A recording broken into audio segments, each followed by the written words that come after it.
এরা কেউ মুশরিক নয়। এদের ব্যাপারে বলা হয়েছে সাবেঈ।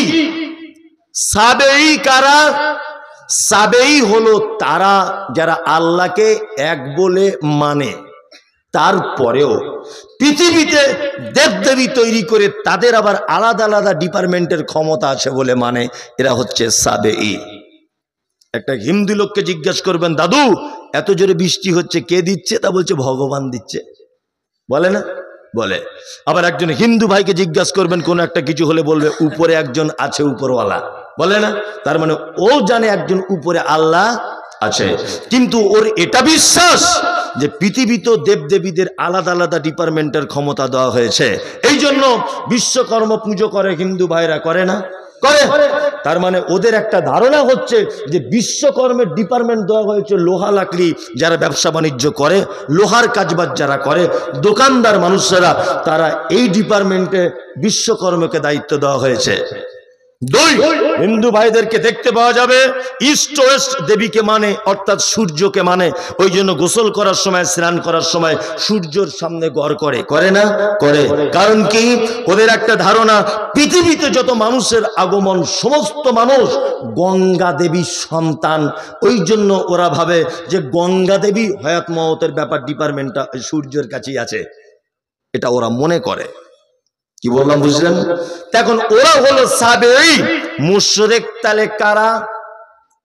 আমি মুমতাজুল ইসলাম বলছি, মুশরিক ইহুদিদের ভিতরে নেই, খ্রিস্টানদের ভিতরে নেই, মুশরিক হিন্দুদের ভিতরে নেই, মুশরিক ইহুদি চুয়ার চামার ছুতর মেতর বাগদি কুলি এদের ভিতরে একটাও মুশরিক নেই। মুশরিক বর্তমান খুঁজে পাওয়া যাবে মুসলমান নামধারী এদের ভিতরে। যদি বলছেন কথাটা একটু চড়া হলো না, হিন্দুরা মুশরিক না আর আমরা মুশরিক? জি হ্যাঁ। জিজ্ঞাসা করা হচ্ছে আবু জেহেলকে, দিন এবং রাত্রির বিবর্তনের মালিককে। আবু জেহেলের মতো বেঈমান বলছে আল্লাহ। আবু জেহেলকে বলা হচ্ছে সুস্থতা ও সুস্থতার মালিককে, বলছে আল্লাহ।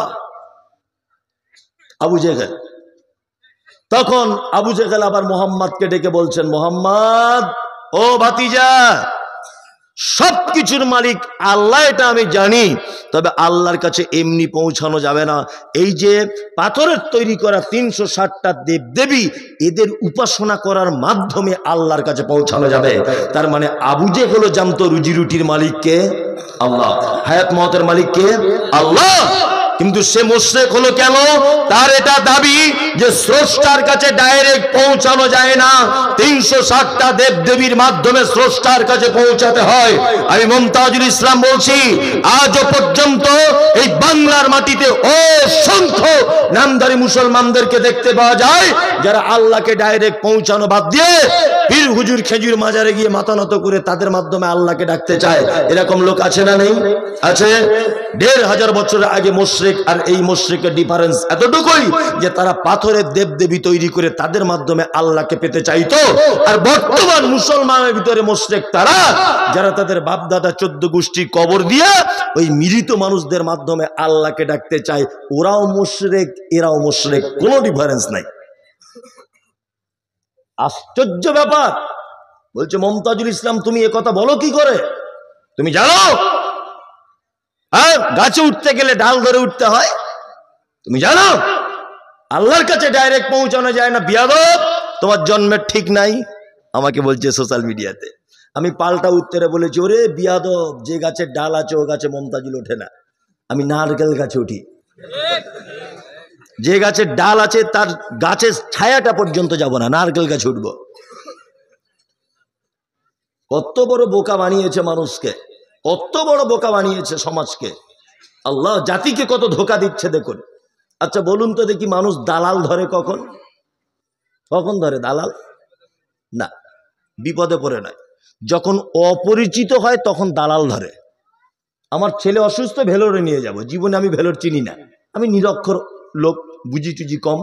আমি সাহাবুদ্দিনকে গিয়ে বলছি, ভাই তুমি তো ভেলোরে 5-6 বার গেছো, তা চলো তোমার খরচাপাতি সব আমি দেবো। ও বলছে না, খরচাপাতি দিলে হবে না, যে কদিন থাকবো প্রতিদিন আমার 300 টাকা মজুরি দিতে হবে, আমি সব তোমাকে দেখিয়ে দেবো। তাহলে ও হলো দালাল। বোঝানোর জন্য বলছি, বন্ধু লোক তো, ওই জন্য ও হলো তাহলে দালাল। আর আমি কে? আমি রুগী। তাই তো? তাহলে আমি শিহাবুদ্দিন ভাইকে ধরলাম কেন? আমি অপরিচিত তাই। রমনা ডাঙ্গাপাড়াতে আপনার নাম সাইফুল, আপনি সাইফুল বলে এই ডাঙ্গাপাড়া গ্রামে আছেন, এটা আমার রব জানে কি জানে না? জানে, জানে। তার রবের সাথে তো আগে থেকেই পরিচিত আমাদের আছে, মাঝখানে কেন দালাল ধরতে যাব? আমি যদি ভেলোর হসপিটাল বারবার গিয়ে যদি চেনা থাকে, আমি দালাল ধরবো? ধরবো? ধরবো না। ডাইরেক্ট আমি স্রষ্টাকে বলবো যা কিছু। বাড়িতে বাচ্চাকে সব থেকে মারে বেশি কে? বাচ্চার মা, তাই না? খুব মারা মেরেছে। বাচ্চাটা কাঁদতে কাঁদতে তার দাদির কাছে গেছে, গিয়ে বলছে দাদি তোকে একটা কথা বলবো। বলছে কি বল? বলছে একটু দুধ দে না তোর খাই। বলছে ছি ছি ছি ছি, আমি তো দাদি হই রে, তুই আমার কাছে দুধ চাইছিস? বিয়াদব কোথা করে, তোর মায়ের কাছে যা। বলছি না, সকালে মেরেছে, আবার গেলে মারবে, আবার গেলে মারবে, তুই একটু দুধের ব্যবস্থা কর না। দুধ থেকে মা দেখছে যে আমার ছেলে রাগ করে অভিমান করে দুটো চর মেরেছি, তাই ও ওর দাদির কাছে দুধ চাইছে। অরিজিনাল যদি মায়াবতী মা হয়, বলুন তো তার চোখে পানি চলে আসবে কি আসবে না? আসবে। মা কোনোদিন প্রতিশোধ নেওয়ার জন্য সন্তানকে মারে না, মা শাসন করার জন্য মারে, তাই না? জি, এর নাম মা। তা আল্লাহ ঠিক তেমন আমাদেরকে মাঝে সাঝে একটু আধটু বিপদ আপদ দেয়, তাই না? হঠাৎ করে গাড়িটা অ্যাক্সিডেন্ট হয়ে গেছে, অ্যাক্সিডেন্ট যখনই হয়েছে ওর মা দেখছি বড় মোড়ক নিয়ে মাজারে ছুটছে। এই তুই মাজারে গেলি কেন?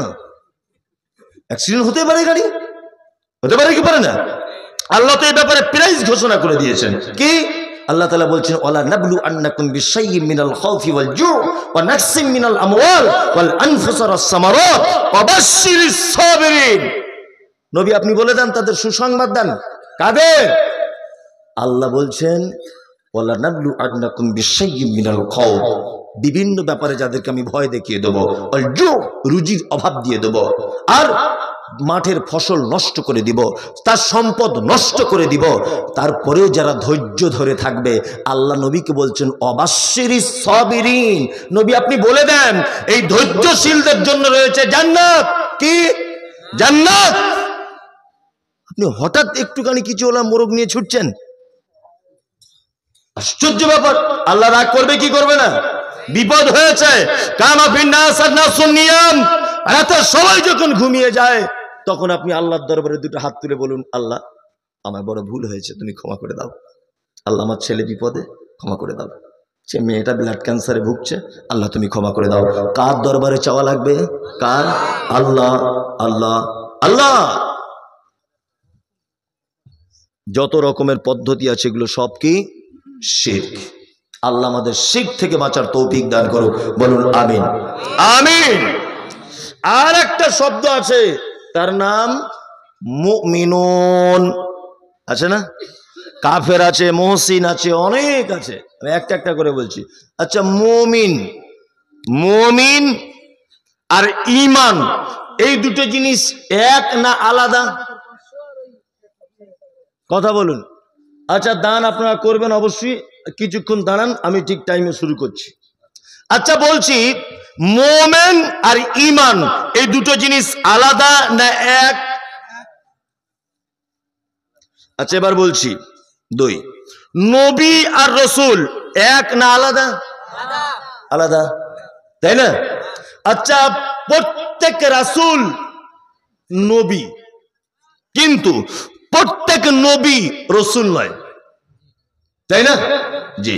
একটা ছেলে মাধ্যমিক পাস করেছে, মাধ্যমিক পাস করেছে, তাকে বলছি এই মাধ্যমিক পাস করেছে, বলছে তা আমি ওকে জিজ্ঞেস করছি ক্লাস 8-8 পড়েছো? আচ্ছা, এই প্রশ্নটা করা ভুল হবে না ঠিক হবে? ও যদি 8 না পড়ে মাধ্যমিকে পৌঁছালো কি করে? একটা এটা তো ব্যাপার, ব্যাপার না? ঠিক তেমন ওর ঈমান যদি না থাকে, মুমিন হলো কি করে? তার মানে ঈমান আলাদা, মুমিন আলাদা। লা ইলাহা ইল্লাল্লাহ বাংলা মানে কি বলুন তো? একদমই ভুল। এইটা যদি কেউ বলে তাহলে তার ঈমানের খাতরা হয়ে যাবে। ইয়েস, এটাই ঠিক। আল্লাহ ছাড়া কোনো সত্য উপাসক নেই। আল্লাহ ছাড়া মাটির তৈরি অনেক আল্লাহ আছে না? গরু বাছুরকে আল্লাহ বানিয়ে রেখেছে না? তারা আছে না নেই? এখানে মানে বলতে হবে লা ইলাহা ইল্লাল্লাহ, আল্লাহ ছাড়া কোনো সত্য ইলাহ নেই। মাথায় রাখতে হবে, ইলাহ আছে সেগুলো সব মিথ্যা। এইটা বলার পরে আপনি ইমানের স্টার্ট হলো আপনার, আপনি ইমান আনলেন। এরপরে আপনাকে একটা উপাধি পেতে হবে, তার নাম মোমেন। একটা ছেলে এমএ পাস করেছে, চাকরি বাকরি পায়নি। আচ্ছা বলুন তো, তাকে কেউ কোনোদিন স্যার বলে ডাকবে? ডাকবে? ডাকবে না। তাহলে স্যার শব্দটা অর্জন করতে গেলে কি লাগবে? স্কুলের সঙ্গে যুক্ত হতে হবে, তবে আমি আগে স্যার, তাই না? তাহলে মোমেন হতে গেলে আল্লাহ তাআলা বলছে তোমাদের ভিতরে কয়েকটা গুণ থাকতে হবে, তবে তুমি মোমেন। গুণটা কি বলে দেবো? বলে দিই। আল্লাহ বলেন, ইন্নামাল মুমিনুনা আল্লাযীনা ইযা যুকিরাল্লাহু ওয়াজিলাত কুলুবুহুম ওয়া ইযা তুলিয়াত আলাইহিম আয়াতুহু যাদাতুহুম ঈমানা ওয়া আলা রাব্বিহিম ইয়াতাওয়াক্কালুন আল্লাযীনা ইউকিমুনাস সালাতা ওয়া মিম্মা রাযাকনাহুম ইউনফিকুন উলাইকাল মুমিনুনা হাক্কান লাহুম দারাজাতুন ইনদা রাব্বিহিম ওয়া মাগফিরাতুন ওয়া রিজকুন কারীম। আল্লাহ মুমিনের গুণ বলছেন। এক নম্বরের মোমেনের গুণ কি আল্লাহ বলছেন? আরে মোমেন তো তারাই, কারা? যারা ভুল করার পরে আমার কথা স্মরণ হয়ে গেলে ভয়ে থরথর থরথর থরথর করে কাঁপে। এটা হচ্ছে মোমেনের এক নম্বরের গুণ। রাতের অন্ধকারে আমাদের চরিত্র সারা রাত অনলাইনে চ্যাটিং করেছে, শোনা আমার, জান আমার, মানিক আমায়, তোমায় ছাড়া বাঁচবো না, তুমি আমার অমুক, তুমি তোমার তমুক, সব কিছু করে দিয়েছে। করার পরে সকালবেলাতে উঠে আবার ওর বন্ধু মন্টুকে ডেকে বলছি, মন্টু কাল রাতে যা করলাম না, সাংঘাতিক ব্যাপার। যে কি করলি? বলছে এই দেখ চ্যাটিংগুলো সব পড়ে দেখ একটা একটা করে। এ মোমেন নয়। মোমেনকে আল্লাহ বলছে মোমেন তো সেই যে পাপ যার দ্বারাতে হয়ে গেছে, পাপের পরে পরেই আমার কথা স্মরণ হয়ে গেলে ভয়ে থরথর থরথর থরথর করে কাঁপবে। এ হচ্ছে মোমেন। আপনারা যারা বসে আছেন এখানে, যারা আপনারা মরা মানুষের মতো বসে আছেন, আরেকটু মরা মানুষের মতো বসুন, নড়াচড়া করবেন না। আপনার সামনে আমি একটা ঘটনা পেশ করছি। মোমেন দেখুন কাকে বলে। গামেদি গোত্রের একজন মহিলা আল্লাহ নবী সাল্লাল্লাহু আলাইহি ওয়াসাল্লামের কাছে এসেছে। কোন গোত্রের? গামেদি গোত্রের মহিলা। আল্লাহ নবীকে এসে বলছেন, ফাতাগিরিনি ইয়া রাসূলুল্লাহ, হে আল্লাহর নবী আপনি দয়া করে আমাকে একটু পবিত্র করে দেন তো। আল্লাহ রাসূল মুখটা ঘুরিয়ে নিলেন এইভাবে। মহিলাটি আবার আল্লাহ রাসূলের মুখের দিকে এসে বলছেন, আল্লাহ রাসূল আপনি আমাকে একটু পবিত্র করে দেন, পবিত্র করুন। আল্লাহ রাসূল সাল্লাল্লাহু আলাইহি ওয়াসাল্লাম তখন ব্যাপারটা জানার গুরুত্ব দিলেন না। তারপরে মহিলাটি বলছেন, আল্লাহ রাসূল আপনি আমাকে পবিত্র করুন। তখন বিশ্বনবী বলছেন, এই তুমি কি করেছো, তোমায় পবিত্র করব? কি অপরাধ করেছো? মহিলা তখন বলছেন, আল্লাহ রাসূল যেটা মানুষ বৈধভাবে করে সেটা আমি অবৈধভাবে করেছি, আমি ব্যভিচার করেছি। আল্লাহ রাসূল বলছেন, তুমি কি জানো মহিলা ব্যভিচারের কি সাজা? মহিলা তখন বলছেন, আল্লাহ রাসূল বিবাহের পরে যদি কেউ ব্যভিচারে লিপ্ত হয় তাহলে তাকে রজম করে দিতে হয়, ইট পাথর মেরে মেরে দিতে হয়। দুই, অবিবাহিত হলে তাকে বেত্রাঘাত করতে হয়, দুজনকে ছিন্ন করে দিতে হয়। এটা হচ্ছে ইসলামের বিধান। মহিলা বলছেন, আল্লাহ রাসূল শুধু ব্যভিচার করেছি তা নয়, আমার পেটে বাচ্চা চলে এসেছে, এই দেখুন। বিশ্বনবী বলছেন, মহিলা তুমি বাড়ি চলে যাও, বাড়িতে যাও, তুমি অপরাধ করেছো, তোমার বাচ্চা তো অপরাধ করেনি, বাড়ি চলে যাও। মহিলা বাড়ি চলে গেল। আল্লাহ রাসূল যাবার সময় বললেন, তোমার বাচ্চা রুটি খেতে শিখবে, পর্যাপ্ত পরিমাণে দুধ পান করাবে, যতদিন দুধের তার প্রয়োজন, তারপরে আমার কাছে তুমি আসবে। কিছুদিন পরে মহিলাটি তার বাচ্চা রুটি খেতে শিখেছে, এই পর্যায়ে চলে এসেছে আল্লাহ রাসূলের কাছে। এসে বলছেন, আল্লাহ রাসূল আমি সেই অপরাধিনী একজন নারী যাকে আপনি সাজা না দিয়ে বাড়ি ফেরত দিয়েছিলেন, আমার বাচ্চা হয়েছে, পর্যাপ্ত পরিমাণে দুধ পান করিয়েছি, এখন রুটি খেতে শিখেছে, দয়া করে আপনি ইসলামের যেটা পদ্ধতি আমার উপরে হুকুম জারি করুন। আল্লাহ রাসূল বলছেন, মহিলা তুমি কি জানো না? তোমাকে হত্যা করা হবে। মহিলা বলছেন আল্লাহ রসুল জানি, তবে আল্লাহ রসুল এটাও আমি জানি যে কিয়ামতের মাঠে যদি কোনো মানুষকে একদিন যদি দাঁড়িয়ে থাকতে বলা হয়, সেই দিন তো হবে 50,000 বছর। আল্লাহ রসুল আপনি যদি এইখানে যদি আমাকে হত্যা করে দেন, অন্তত পক্ষে আমি আল্লাহর দরবারে একজন সাদা কাগজের মতো পুত পবিত্র নারী হিসাবে আল্লাহর দরবারে উঠতে পারবো। আপনি আমাকে হত্যা করুন। মহিলা কোলের বাচ্চাটা ছেড়ে দিলেন অন্য লোকের কাছে, বাচ্চা দুধের বাচ্চা। যাচ্ছেন সাহাবীদের সঙ্গে ফাঁকা ময়দানে, কোমর পর্যন্ত পুঁতে দেওয়া হলো। মহিলাটি বারবার বাচ্চাটার দিকে দেখছে আর অঝরে কাঁদছে। সাহাবীরা পাথর মারতে শুরু করেছে। খালিদ বিন ওয়ালিদ বলে একজন সাহাবী আল্লাহ রসুলের, এত বড় একটা পাথর নিয়ে মহিলাটাকে মেরেছে যে তার কপাল থেকে রক্ত ছিটকিয়ে এসে খালিদ বিন ওয়ালিদের মুখে এসে লেগেছে। খালিদ বিন ওয়ালিদ ভৎসনা দিয়ে বলছে, এই অপবিত্রা নারী, এই বদমাইশ নারী, তোমার আজকে অপবিত্র রক্ত আমার মুখে এসে লেগেছে। আল্লাহ রসুল ঘর থেকে বার হয়ে এসে বলছেন, এই কে ভৎসনা দিচ্ছ নারীটাকে? কে উল্টো পাল্টা কথা বলছো কে? খালিদ বিন ওয়ালিদ বলছেন, আল্লাহ রসুল দেখুন, একটা নোংরা মহিলার রক্ত আমার মুখে লেগেছে, এই কারণে আমি এই গালটা তাকে দিচ্ছি, বা এই প্রতিবাদের সুরটা তার বিরুদ্ধে আমি প্রয়োগ করছি। তখন আল্লাহ রসুল বলছেন, শোনো খালিদ, মহিলাটি এত তওবা করেছে, এত আল্লাহকে ভয় করেছে, এ তওবা যদি মক্কার মানুষদের পাপীদের ভিতরে যদি বিলিবন্ধন করে দেওয়া হতো, তা একটা নারীর তওবার কারণে তারা সব ক্ষমা পেয়ে যেত। আল্লাহ বলেন, ইন্নামাল মুমিনুনা আল্লাযীনা ইযা যুকিরাল্লাহু ওয়াজিলাত কুলুবুহুম, মুমিন তো তারাই যারা পাপ করবে, অন্যায় করবে, যারা গুনাতে লিপ্ত হবে, তারপরে যখন নামাজে দাঁড়িয়ে যাবে সে আমার ভয়ে থরথর করে কাঁপবে। সে যখন মসজিদে যাবে আমার ভয় তার অন্তরে ঢুকে যাবে। একাকী যখন বেড়াবে রাস্তাঘাটে আমার কথা স্মরণ হয়ে যাবে, তার পাপের কথা স্মরণ হবে, আর লোকটা ভয়ে থরথর করে কাঁপবে। এটা হচ্ছে মুমিনের 1 নম্বরের গুণ। আর দ্বিতীয় গুণ হলো আয়াতুহু যাদাতুহুম ঈমানা। তার সামনে যখন 2টা ব্যাখ্যা, আয়াত বলছে কোরআনের আয়াত তেলাওয়াত করলে তার ঈমান বাড়বে, আবার কেউ কেউ আয়াত মানে নিদর্শনাবলী। পৃথিবীতে আল্লাহ সুবহানাহু ওয়া তাআলা রয়েছে অসংখ্য নিদর্শন, আছে না? সত্যি কোরআন পড়া শুনলে কিন্তু অন্তরে ঈমান